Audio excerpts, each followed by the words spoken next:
प्यारे बच्चों नमस्कार। हमने पिछली वीडियो में हीरोन का सूत्र पढ़ा था। आज हम एक नया चैप्टर शुरू कर रहे हैं, नया अध्याय चतुर्भुज। चतुर्भुज आप सभी परिचित हैं कि चतुर्भुज क्या होती है।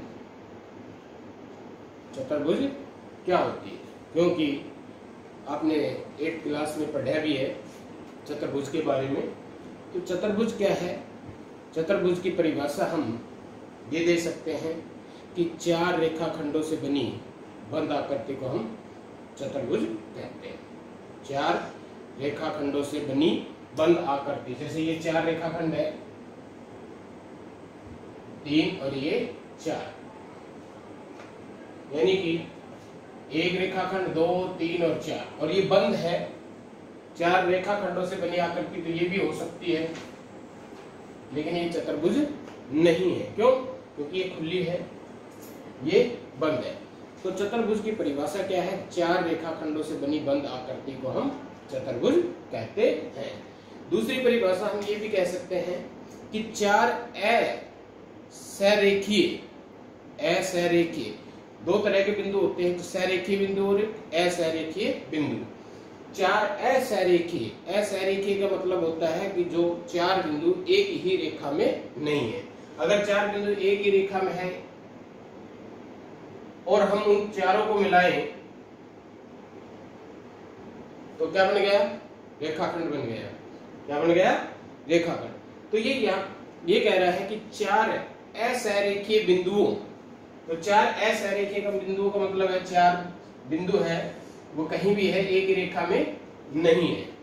इन 4 असरेखीय बिंदुओं को मिलाने पर जो आकृति बनती है वो चतुर्भुज होगी। जैसे एक ही क्रम में 4 असरेखीय बिंदुओं को एक ही क्रम में मिलाने पर, एक ही क्रम का मतलब है अगर हम यहां से शुरू करें, चाहे ऐसे करें चाहे ऐसे करें, इस तरह से एक ये, तो क्या बन गई? ये एक चतुर्भुज बन गई।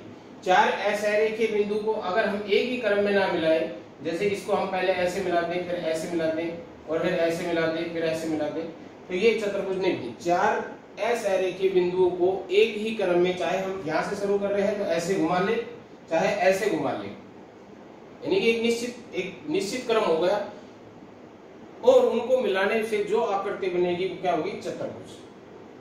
तो चतुर्भुज से आप परिचित हो चुके कि चतुर्भुज क्या होती है। चाहे हम ये कहते हैं कि 4 रेखाखंडों से बनी बंद आकृति को हम चतुर्भुज कहते हैं, या हम ये कह सकते हैं कि 4 असरेखीय बिंदुओं को एक ही क्रम में मिलाने पर जो आकृति बनती है वो चतुर्भुज होगी। तो ये चतुर्भुज की परिभाषा होगी। अब उसमें आता है, उसके बाद क्या है कि चतुर्भुज के कितने अंग होते हैं, क्या क्या होता है चतुर्भुज में, कौन कौन से अंग होते हैं चतुर्भुज के। एक चतुर्भुज में 4 भुजाएं होती है। क्या होती है? 4 भुजाएं। जैसे इसमें ए बी, इसका हम नाम रख दे ABCD, तो इसमें 4 भुजाएं कौन सी होगी? एक तो AB भुजा होगी, A से B तक की जो लंबाई है, एक BC जो B से C तक की लंबाई है, एक CD जो C से D तक की लंबाई है, और एक DA। ये 4 इसकी भुजाएं होंगी। तो एक चतुर्भुज में 4 भुजाएं होती है। उसके बाद 4 कोण होते हैं। 4 कोण कौन कौन से हैं? एक कोण ये बन रहा है A पे, इसका हम नाम लिख सकते हैं DAB। और अगर हम शॉर्ट में लिखना चाहे, क्योंकि A बिंदु पे सिर्फ एक ही कोण बन रहा है, तो हम इसे हम शॉर्ट में कोण AB लिख देते हैं, बराबर है कोण A। क्योंकि A बिंदु पे बन रहा है तो कोण को हम पढ़ते हैं, तो जिस बिंदु पर कोण बनता है वो हमेशा बीच में आता है। जैसे यहाँ A बिंदु पर कोण बन रहा है तो A बीच में आ रहा है। अगर हम इसको पूरा पढ़े तो DAB हो गया, या हम BAD भी पढ़ सकते हैं, BAD भी पढ़ सकते हैं, BAD, और DAB भी पढ़ सकते हैं। ठीक है ना? तो ये दोनों एक ही कोण का नाम है DAB और BAD। और क्योंकि कोण एक पर सिर्फ एक ही कोण बढ़ रहा है तो हम उसे शॉर्ट में कोण ए भी लिख सकते हैं। तो एक कोण ए पे हो गया, इसी तरह एक कोण बी पे हो गया, इसको हम पूरा पढ़े तो ए बी सी भी हो गया, ए बी सी, या इसको हम शॉर्ट में बी लिख दे। तीसरा कोण सी पे बन रहा है, इसे हम बी सी डी पढ़ लें, या इसको शॉर्ट में हम सी लिख सकते हैं, और एक सी डी ए, ये वाला कोण सी डी ए, और इसको हम शॉर्ट में डी पढ़ सकते हैं। तो ये चार कोण हो गए, चाहे हम इसको ए बी सी डी भी बोल सकते हैं, और पूरा पढ़े तो D A B C C B C D और सी डी ए। तो क्या हो गए, चार भुजा होगी, चार कोण हो गए, और इसमें चार ही शीर्ष होते हैं, एक शीर्ष, दो शीर्ष, तीन शीर्ष, और ये चार शीर्ष। चार शीर्ष होते हैं।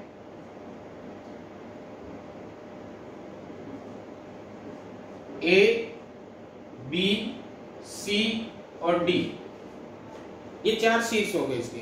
कौन कौन से, ए बी सी और डी। इसमें और इसमें फर्क है, ये एक बिंदु को दर्शा रहा है और ये एक कोण को दर्शा रहा है, ठीक है ना।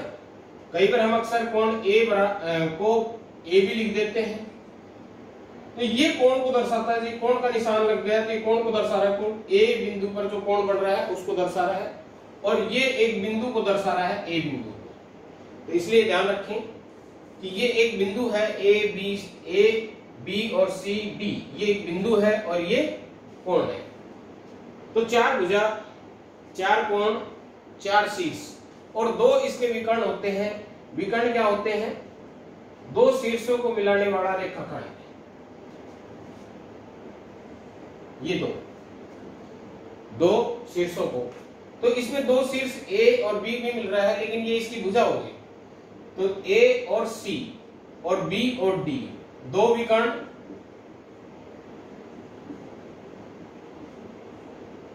ए सी व बी डी। तो सबसे पहले तो हमें ये पता होना चाहिए कि चतुर्भुज क्या होती है। तो चतुर्भुज की परिभाषा हमने अच्छी तरह से क्या नाम समझ में आ गई कि चार रेखाखंडों से बनी बंद आकृति कह ले, या उसे हम चार असरेखीय बिंदु, एक तो रेखीय बिंदु, सहरेखीय बिंदु होते हैं,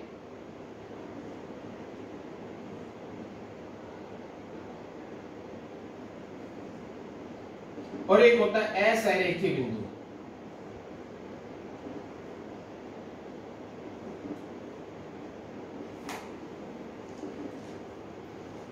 ये सहरेखीय बिंदु एक ही रेखा में होंगे, एक ही रेखा में चाहे कितने बिंदु हो, 2 3 4 5 7 जितने भी। असहरेखीय जो एक रेखा में नहीं हो, और एक रेखा में ना होने के लिए जो बिंदु है वो कम से कम 3 होने चाहिए, क्योंकि दो बिंदु हमेशा एक रेखा में होते हैं। जैसे कि मान लो ये एक बिंदु है, ये एक बिंदु है, तो इनको मिला करके हम एक रेखा खींच सकते हैं।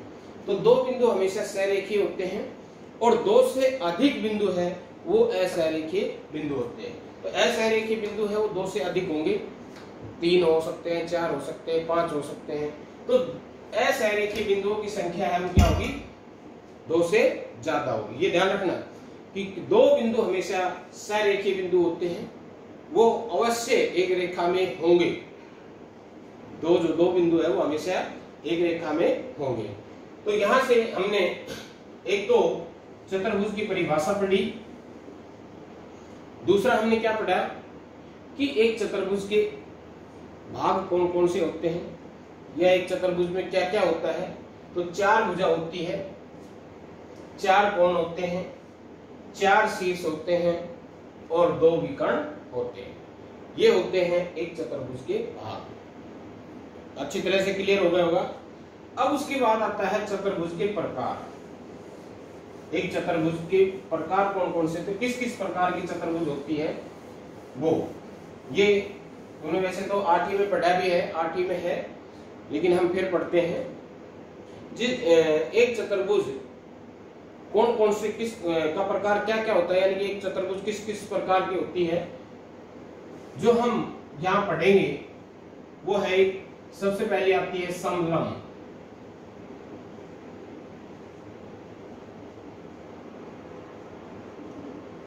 दूसरी होती है समानांतर चतुर्भुज,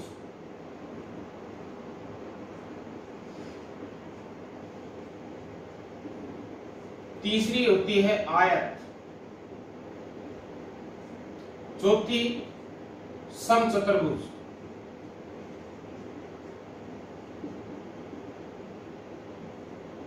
पांचवी वर्ग और छठी पतंग।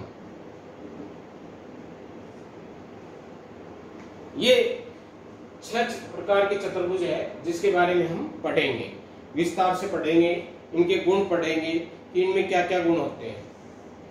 समलंब चतुर्भुज, समानांतर चतुर्भुज, आयत, समचतुर्भुज, वर्ग और पतंग, वर्ग और पतंग कि इन सब में क्या क्या गुण होते हैं। सबसे पहले हम पढ़ते हैं, लेते हैं पहली समलंब चतुर्भुज।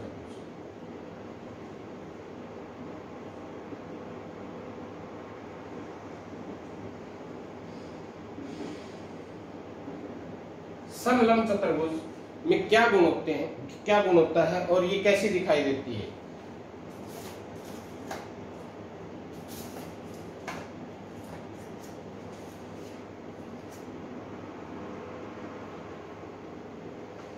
ये एक समलंब चतुर्भुज है, ये क्या है, एक समलंब चतुर्भुज है। इसमें क्या गुण होते हैं, इसमें एक ही गुण होता है कि इसमें भुजाओं का एक युग्म या एक जोड़ा, क्या गुण होता है, एक ही गुण होता है, भुजाओं का एक युग्म या एक जोड़ा युग्म समांतर होता है।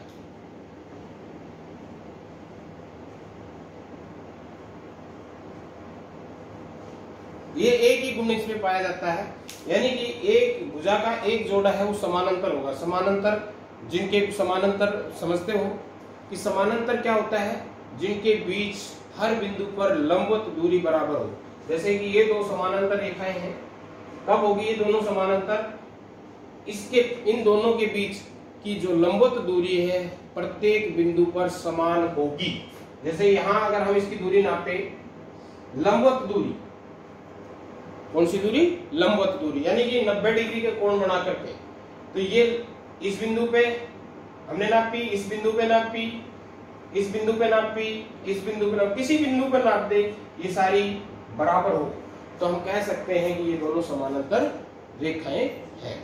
तो समानांतर रेखा की क्या है परिभाषा, कि दो ऐसी रेखाएं जिनके प्रत्येक बिंदु पर जिनके बीच की दूरी प्रत्येक बिंदु पर, लंबवत दूरी प्रत्येक बिंदु पर समान हो। ऐसी दो रेखाएं जिसके बीच की लंबवत दूरी प्रत्येक बिंदु पर समान हो, समानांतर रेखा कहलाती है।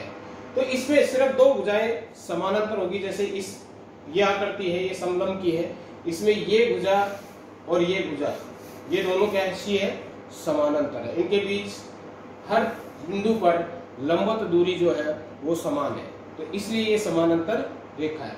इन दो भुजाओं के बारे में हम नहीं कह सकते कि ये समानांतर है या नहीं है। ये भी नहीं कह सकते कि इन दोनों की लंबाई में आपस में क्या संबंध है, वो बराबर है या कम या बढ़ती है। हम सिर्फ इतना जानते हैं कि इसमें जैसे ये एक समानांतर समलंब चतुर्भुज का की आकृति है, तो इसमें ये भुजा और ये भुजा, ये भुजा और ये भुजा कैसी है, समानांतर। तो इसमें एक ही गुण होता है, भुजाओं का एक युग्म या जोड़ा कहते हैं, वो समानांतर होता है। ये उसके बाद दूसरा जोड़ा जो है भुजाओं का, उसके बारे में हम नहीं कह सकते वो समानांतर है या समान है, कैसी है, उससे हमें कोई मतलब नहीं है। हमने सिर्फ ये देखना है कि एक जोड़ा है वो समानांतर। तो समलंब चतुर्भुज का एक ही गुण होता है। उसके बाद दूसरी जब हम चतुर्भुज है वो लेते हैं समानांतर चतुर्भुज।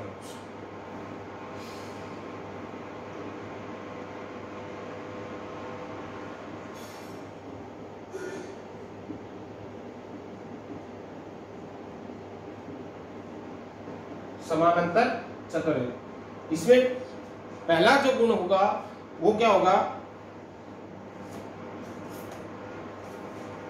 ये एक समानांतर चतुर्भुज है। क्या है ये? समानांतर चतुर्भुज। इसमें ये भुजा दोनों आपस में समानांतर है, ये दोनों भुजाएं आपस में कैसी है? समानांतर। तो इसमें आमने सामने की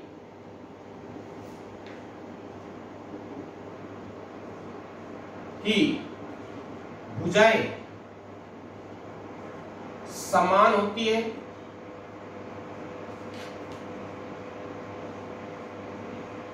तथा समानांतर होती है।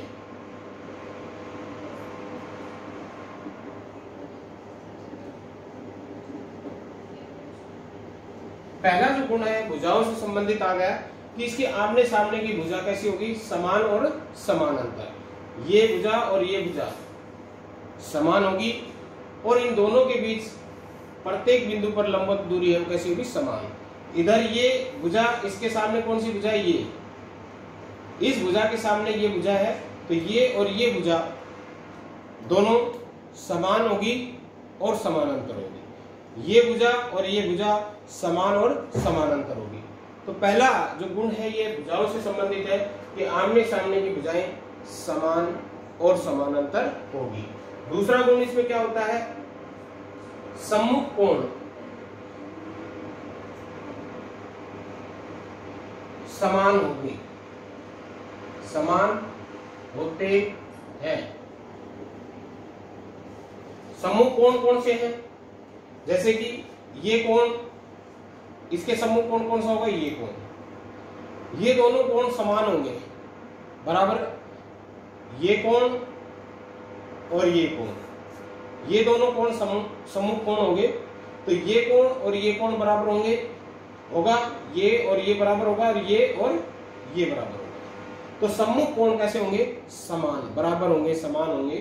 तीसरा गुण जो है ये भी कोणों से संबंधित है। आसन कोणों का योग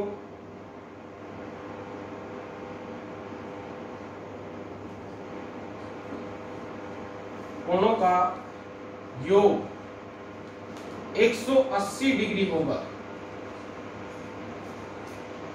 आसन कोण कौन से होते हैं? समानांतर चतुर्भुज के आसन कोण होते हैं, जैसे ये कोण और ये कोण, ये और ये कोण, ये आसन कोण है।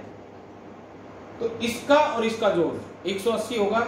इसी तरह अगर ऐसे ले तो ये कोण और ये कोण आसन कोण है, इसका और इसका जोड़ 180 होगा, इसका और इसका जोड़ 180 होगा। ये दोनों आसन कोण है।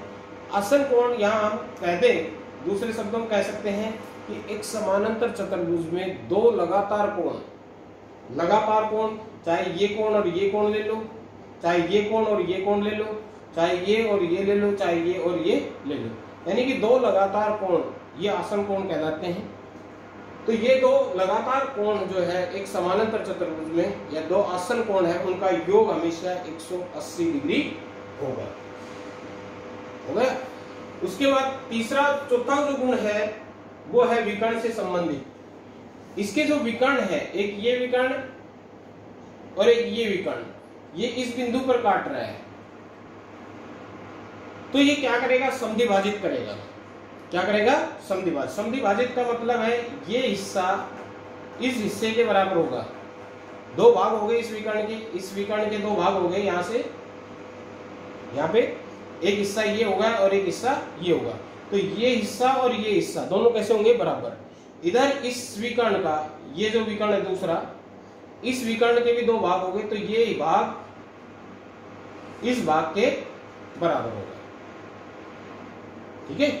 तो ये है विकर्ण से संबंधित गुण, यानी कि एक समानांतर चतुर्भुज के विकर्ण है वो परस्पर समद्विभाजित करते हैं, एक दूसरे को समद्विभाजित करते, दो समान भागों में बांटते हैं। जहां ये काटते हैं दोनों, जैसे यहाँ काट रहे हैं मान लो, तो यहाँ दोनों विकर्ण जो है वो समद्विभाजित हो रहे हैं। इस वाले विकर्ण का एक हिस्सा ऊपर है, एक नीचे है, तो दोनों हिस्से बराबर है। इस वाले विकर्ण का एक हिस्सा इधर है, एक हिस्सा इधर है, तो ये दोनों हिस्से बराबर है। तो चौथा जो गुण है वो क्या है? विकर्ण से, विकर्ण समद्विभाजित करते हैं।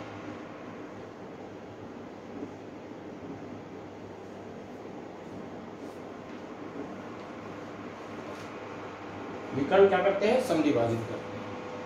विकर्ण से संबंधित एक गुण और है इसमें कि एक समानांतर चतुर्भुज का जो विकर्ण है, चाहे कोई सा विकर्ण ले ले, चाहे ये विकर्ण ले ले, चाहे ये विकर्ण ले ले, एक समानांतर चतुर्भुज का विकर्ण समानांतर चतुर्भुज को दो सर्वांगसम त्रिभुजों में विभाजित करता है। अगर हम इस समानांतर चतुर्भुज को इस विकर्ण के अनुदिश काट दें तो एक त्रिभुज ये बन गई, एक त्रिभुज ये बन गई। ये दोनों ही त्रिभुजें सर्वांगसम होगी।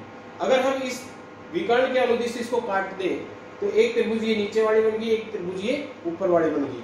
तो इन दोनों त्रिभुजें, ये दोनों त्रिभुजें कैसी होगी, सर्वांगसम। यानी कि हम कह सकते हैं कि एक समानांतर चतुर्भुज के विकर्ण समानांतर चतुर्भुज को दो सर्वांगसम त्रिभुजों में विभाजित करता है। तो एक पांचवा गुण विकर्ण से संबंधित है। विकर्ण समांतर चतुर्भुज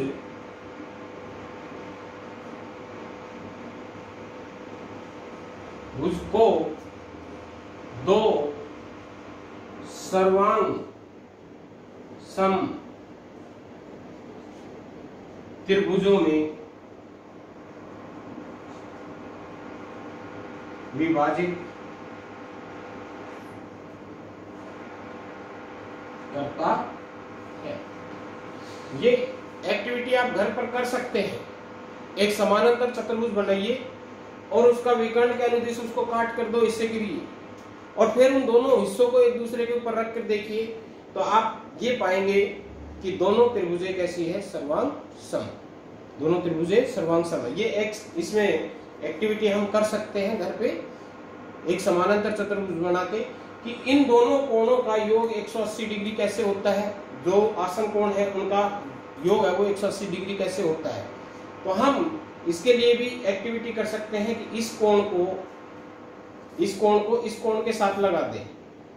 यहां से इसको काट दें, यहीं से बीच में से काट दो, इसको बीच में से कहीं से भी काट दो इसको, और फिर इस कोण को इस कोण के साथ लगा दो। तो आप देखोगे कि ये एक सरल रेखा बनाएगा।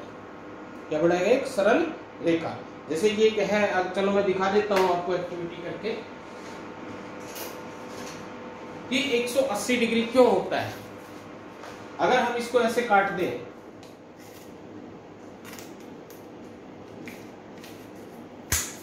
ये काट दिया, अब इसको ऐसे, ये वाला कोण ये था, ये वाला कोण अगर हम इसके साथ लगाएं तो क्या बने, ये एक सरल रेखा बन गई नीचे। क्या बन गई, सरल रेखा बन गई, ये सरल रेखा। तो ये इन दोनों का जोड़ कितना होगा, 180 डिग्री। कितना होगा, 180 डिग्री। तो हम ये देख सकते हैं कि कैसे दो आसन कोणों का योग 180 डिग्री होता है। इसी प्रकार से अगर हम इसके अनुदिश काट करके इसको इसके ऊपर रख के देखें, इसके ऊपर रख के देखें, तो भी क्या पाओगे कि दो सर्वांगसम त्रिभुज पाओगे, दो सर्वांगसम त्रिभुज पाओगे। तो इस तरह से हम कह सकते हैं, एक्टिविटी करके देख सकते हैं कि किस तरह से एक विकर्ण समानांतर चतुर्भुज को दो सर्वांगसम त्रिभुजों में बांटता है, और किस तरह से विकर्ण जो आसन कोणों का योग 180 डिग्री होता है। और ये भी देख सकते हैं कि विकर्ण समद्विभाजित करते हैं या नहीं करते। जैसे कि अब मैंने ये काटा है, मैंने ये यहां से बीच में से काट दिया, तो ये और ये अगर हम इन दोनों को ऊपर रख के देखेंगे तो दोनों कैसे होंगे, बराबर होंगे।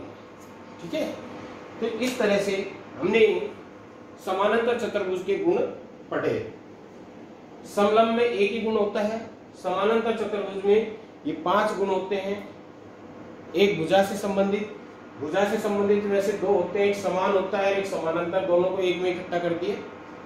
दूसरा कोण से संबंधित है, तीसरा भी कोण से संबंधित है। सम्मुख कोण बराबर होते हैं। सम्मुख कोण कैसे होते हैं, बराबर। अब सम्मुख कोण बराबर होते हैं, ये भी हम इसको काट दिया, तो इसमें जैसे ये थी, ये ऐसे था, तो ये और ये सम्मुख कोण है। तो अब अगर हम इन दोनों को एक पे रख दें तो ये देखो दोनों बराबर है। ये सम्मुख कोण है, ये दोनों रखे मैंने, तो ये दोनों कैसे हो गए, बराबर। इधर ये कोण और ये कोण सम्मुख कोण था, इन दोनों को हमने रख के देखा एक दूसरे के ऊपर, तो ये दोनों बराबर आए, ये दोनों कैसा है, बराबर। तो इस तरह से हम दिखा भी सकते हैं कि दोनों कोण कैसे बराबर होते हैं और आसन कोणों का योग 180 डिग्री कैसे होता है। अब हमने दो पढ़ लिया, एक समलंब चतुर्भुज, एक समानांतर चतुर्भुज। अब हम इन दोनों को देखते हैं, क्या सभी समानांतर चतुर्भुज समलंब चतुर्भुज होती है, या क्या सभी समलंब चतुर्भुज है वो समानांतर चतुर्भुज होती है। तो अब देखो, समलंब चतुर्भुज में एक ही गुण होता है, भुजाओं का एक जोड़ा समानांतर हो, और समानांतर चतुर्भुज में आमने सामने की भुजा बराबर होती है, इसमें दोनों जोड़े समानांतर हैं। तो इसके गुण, इसका जो गुण है वो इसमें मौजूद है, इसका जो गुण है भुजाओं का एक जोड़ा समानांतर वो इसमें है, लेकिन इसके ये सारे गुण इसमें नहीं है। ये सारे गुण, सम्मुख कोण, आसन कोण, विकर्ण, ये सारे गुण समलंब चतुर्भुज में नहीं है, लेकिन समलंब चतुर्भुज वाला ये गुण इसमें शामिल है, इसमें शामिल है। तो हम यहां कह सकते हैं कि सभी समानांतर चतुर्भुज समलंब चतुर्भुज होती है, लेकिन सभी समलंब चतुर्भुज है वो समानांतर नहीं होती। क्यों? क्योंकि समलंब में ये सारे गुण मौजूद नहीं है, लेकिन समलंब का ये गुण इसमें मौजूद है, इसलिए हम ये कह सकते हैं कि समानांतर चतुर्भुज है वो समलंब चतुर्भुज है, लेकिन समलंब चतुर्भुज है वो समानांतर चतुर्भुज नहीं है। उसके बाद तीसरा आता है आयत। आज हम 3 पढ़ेंगे, कल 3 पढ़ेंगे। तो आयत, आयत क्या है? आयत में कौन से गुण होते हैं? इधर लिख देता हूं। तीसरा है आयत।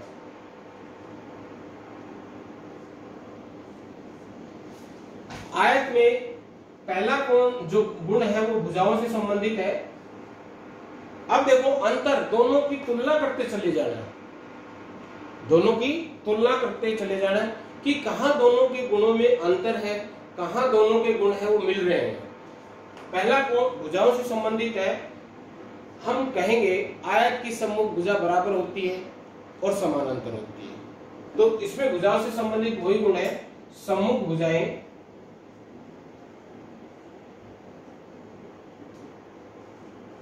समान व समानांतर होती है।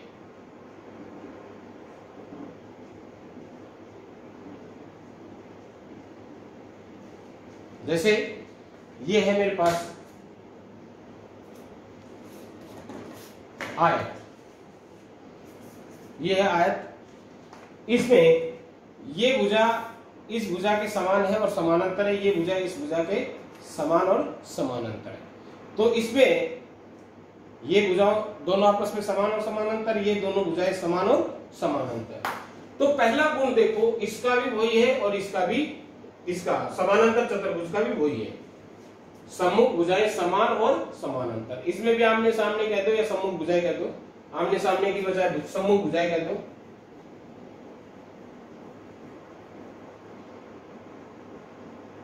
सम्मुख भुजाएं समान होती है तथा समानांतर होती है। तो यहां दोनों का गुण मिल रहा है, कोई दोनों में कोई अंतर नहीं है। दूसरा गुण है कोण से संबंधित। प्रत्येक कोण 90 डिग्री के होते हैं।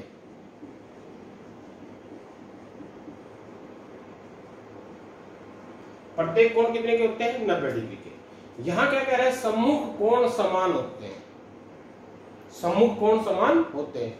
तो सम्मुख कोण यहां भी बराबर है, यहां तो सम्मुख की बजाय सारे कोण बराबर है, तो सम्मुख कोण तो बराबर होंगे। जैसे कि इसमें सारे कोण 90 डिग्री के हैं, ये भी 90 डिग्री का कोण है, ये भी 90 डिग्री का कोण है, ये भी 90 डिग्री का कोण है और ये भी 90 डिग्री का कोण है, यानी प्रत्येक कोण 90 डिग्री का है। तो ये और ये सम्मुख कोण बराबर होंगे, ये भी 90 का, ये भी 90 का बराबर है, ये भी 90 का, ये भी 90 का, तो इसमें सम्मुख कोण है बराबर है। प्रत्येक कोण 90 डिग्री के होते हैं। तो इसका अर्थ है इसमें और इसमें क्या अंतर है? इसके कोण सम्मुख कोण बराबर होते हैं और इसके कोण 90 डिग्री के होते हैं। बराबर तो होते हैं लेकिन साथ में 90 डिग्री के भी होते हैं, बराबर होते हैं साथ में क्या होते हैं? 90 डिग्री के। तीसरा कोण तीसरा गुण जो है वो है आसन कोणों का योग 180 डिग्री होता है। आसन कोणों में ये 90 का, ये 90 का, जोड़ कितना होगा 180, ये 90 का, ये 90 का, जोड़ कितना होगा 180, ये 90 का, ये 90 का, जोड़ कितना होगा 180, इधर ये 90 का, ये 90 का, जोड़ कितना होगा 180। तो यहां भी आसन कोणों का योग कितना है,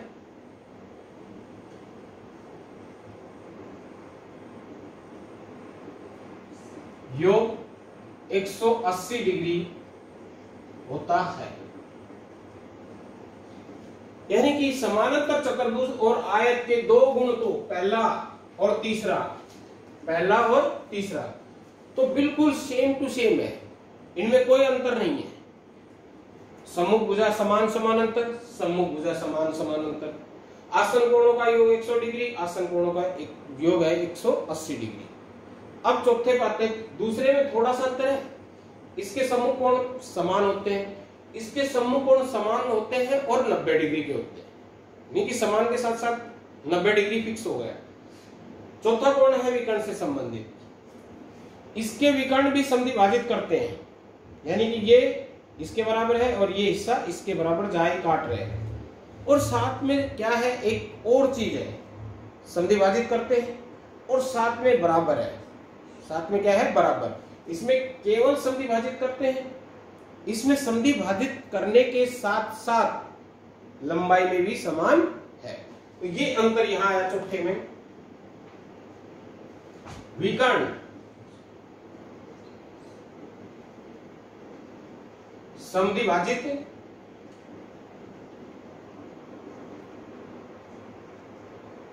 करते हैं तथा लंबाई में बराबर होते हैं।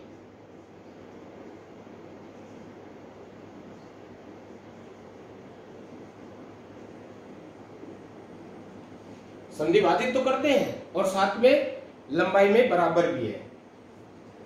पांचवा जो विकर्ण से संबंधित है, विकर्ण समानांतर चतुर्भुज को दो सर्वांगसम त्रिभुजों में विभाजित करता है। इसके भी विकर्ण जो है इस आयत को दो सर्वांगसम त्रिभुजों में विभाजित करेगा, यानी कि इस विकर्ण के अनुदिश इसको काटे तो ये त्रिभुज और ये त्रिभुज सर्वांगसम होगी, इस विकर्ण के अनुदिश काटे तो ये त्रिभुज इस त्रिभुज के सर्वांगसम होगी। तो यहां ये भी है विकर्ण समांतर चतुर्भुज आयत, सॉरी यहां आयत की बात कर रहे हैं, तो आयत को दो सर्वांगसम त्रिभुजों में विभाजित करता है।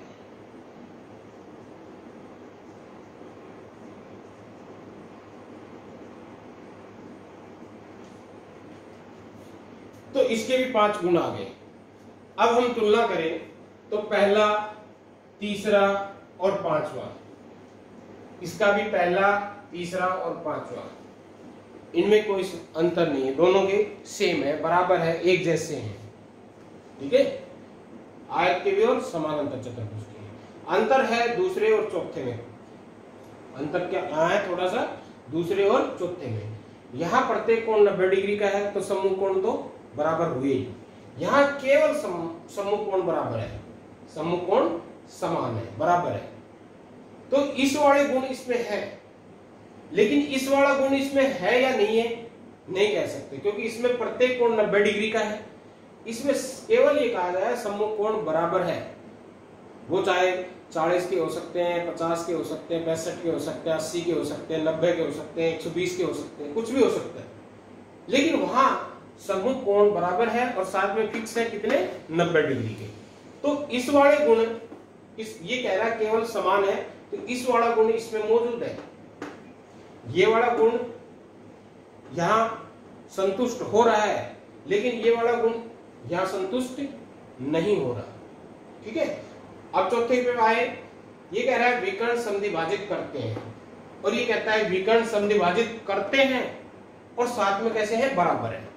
तो यहां वाला ये वाला गुण विकर्ण समद्विभाजित करते हैं यहां मौजूद है, यानी कि ये गुण ये गुण यहाँ पर मौजूद है, ये सेटिस्फाई कर रहा है यहाँ पे, लेकिन इसका इसमें नहीं कर रहा। क्यों? क्योंकि उसने एक और कंडीशन जोड़ दी कि बराबर है। यहाँ ये नहीं कह रहा है बराबर है, और हमने देखा भी था कि समानांतर चतुर्भुज के विकर्ण बराबर नहीं थे। जो हमने अभी ली थी, ये समानांतर चतुर्भुज थी, हमने इसको काट दिया।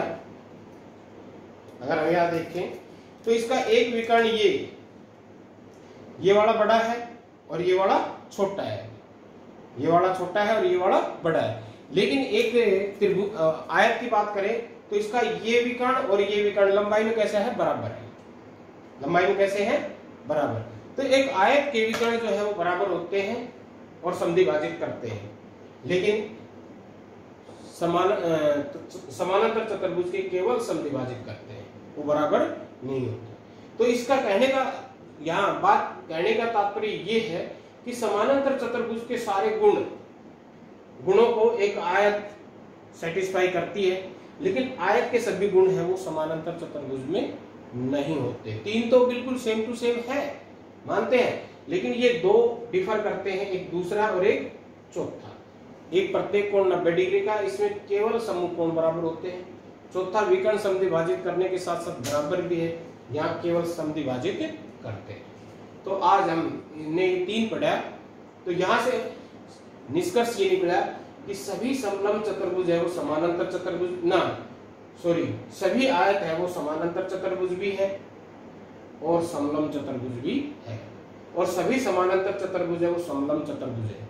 लेकिन इनका उल्टा नहीं है कि सभी समलंब चतुर्भुज समानांतर चतुर्भुज नहीं है और सभी समानांतर चतुर्भुज है वो आयत नहीं है।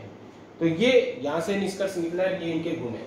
तो आज के लिए इतना ही, बाकी वर्ग समचतुर्भुज और पतन के बारे में हम अगली वीडियो में पढ़ेंगे। धन्यवाद।